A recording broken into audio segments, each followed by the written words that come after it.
Bismillah ar-Rahman ar-Rahim. Chères téléspectatrices, chers téléspectateurs, Assalamu alaikum, que la paix soit sur vous.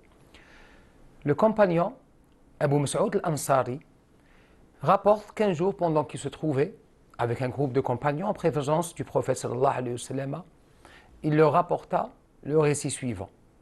Husiba rajulan mimman kana qablakum. Avant vous se trouvait un homme parmi les nations qui nous ont précédés qui a été jugé par Dieu, c'est-à-dire après sa mort. فَلَمْ يُوجَدْ لَهُ مِنَ الْخَيْرِ شَيْئًا. On n'a rien trouvé dans son registre comme hasanat, comme bonnes actions. Sauf إِلَّا أَنَّهُ كَانَ رَجُلًا مُوسَرًا. Or, il se trouvait que c'était un homme aisé, riche. وَكَانَ يُخَالِطُ النَّاسِ. Il fréquentait les gens. Il allait vers l'autre. وَكَانَ يَأْمُرُ غُلْمَانَهُ بِالْعَفْوِ عَنِ الْمُعْسِرِ.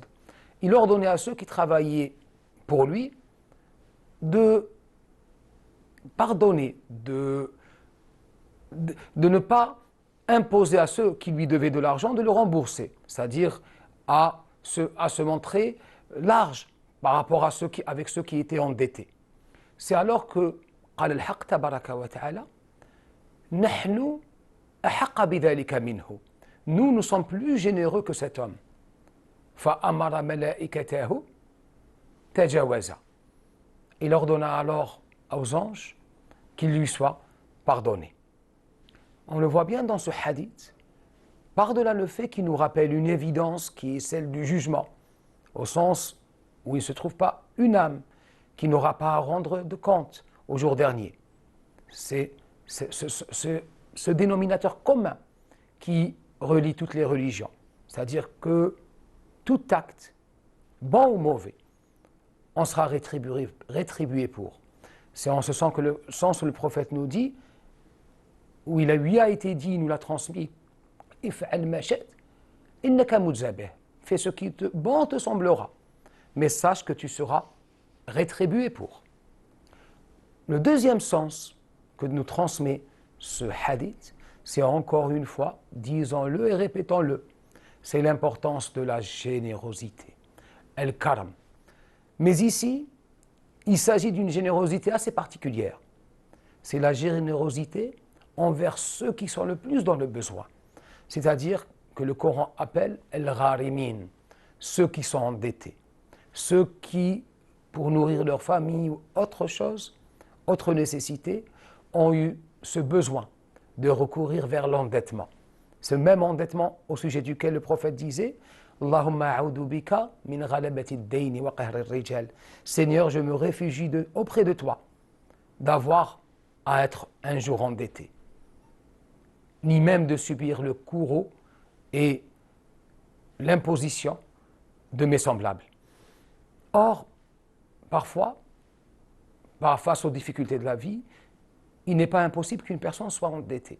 Là, il s'agira de l'attitude que va adopter ce créancier, c'est-à-dire cette personne qui va lui prêter de l'argent. Il s'est retrouvé en position, entre guillemets, de force par rapport à son corréligionnaire, par rapport à son semblable. Va-t-il se montrer intransigeant, impitoyable, ou au contraire, va-t-il se montrer généreux? Or, l'islam nous appelle, ou appelle ceux qui, pour une raison ou une autre, auraient été amenés à prêter de l'argent à autrui, à se montrer clément. Le Coran nous dit si la personne à qui vous avez prêté de l'argent est vraiment dans le besoin, alors accordez-lui un délai. Soyez clément envers elle. Le prophète nous dit celui qui se montre large, qui se montre pardonneur avec celui à qui il a prêté de l'argent, Dieu lui facilitera toutes choses ici-bas et dans notre monde. La deuxième vertu qui est énoncée dans le Coran, dans ce hadith, cette personne qui aujourd'hui, bien qu'elle n'avait pas de bonnes actions, elle n'avait que ces deux vertus, au sens où elle se montrait large et généreuse avec qui il lui arrivait de prêter de l'argent. La deuxième, c'est-à-dire avec tout le statut social qu'il avait, il ne s'enfermait pas en orgueil. Il allait à la rencontre de l'autre. Autrement dit, il se montrait modeste. C'est cette même modestie, khafidatun rafi'a. Plus une personne se rabaisse, plus une personne se montre modeste, et plus Allah tabaraka wa ta'ala l'élèvera. Et c'est pour ça, dans le versant parallèle, il est dit At-takabburu rida'i wa lan aghfira liman ashrakani fi rida'i. Le fait de se montrer hautain, de se montrer prétentieux, seul Dieu a le droit de se montrer mutakabbir, parce qu'il est Dieu. Mais celui qui se montre mutakabbir, celui qui se montre hautain, vaniteux, celui qui se montre au-dessus des autres, c'est une forme d'association, c'est une forme de shirk, c'est-à-dire qu'il, comme on dit littéralement, il se prend pour un Dieu. Or, la divinité n'appartient qu'à Dieu, qu'à Allah tabaraka wa ta'ala. On voit donc encore une fois dans cet enseignement du prophète sallallahu alayhi wa sallam la générosité, la modestie. En d'autres termes, aller vers l'autre.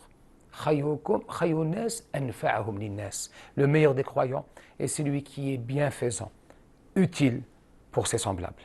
Allah tabaraka wa ta'ala nous fasse comprendre, assimiler, intégrer et appliquer les recommandations de notre prophète sallallahu alayhi wa sallam, et que la paix soit sur vous. Assalamu alaikum.